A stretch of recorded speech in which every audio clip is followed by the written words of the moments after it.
So with any good implementation comes good partnership with our industry partners. And there is a big difference between a vendor and an industry partner. And I would refer, any listener to this to refer to the Association for Healthcare Value Analysis Professionals, or AVAB, for really established best practices on good industry partnerships, what that looks like. And that starts first and foremost with understanding, what the healthcare facilities needs are. Where are they on their journey for SSI prevention? Where are they sort of on their needs for occupational health improvement as it relates to air quality? And that starts with understanding the facility, right? So that site survey, doing an assessment, understanding where these devices would be best suited. What are your initial SSI rates, right? To understand that baseline is going to be step number one.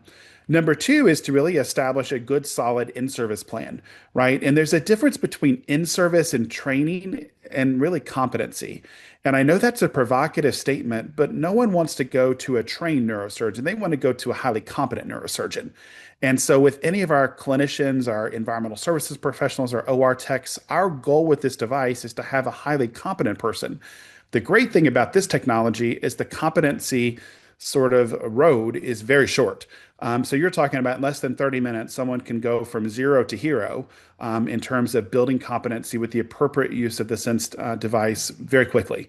And there's some established toolkits associated with making sure that you can do that, not only for appropriate use, but also to ensure regulatory and accreditation compliance. The training should also be customized based on the role.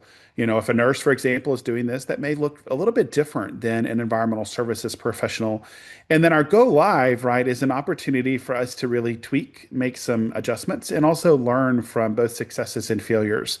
And that's where a specially trained sales professional that is a true industry partner, I think is really critical. And again, as a clinician, I'm not interested in salespeople.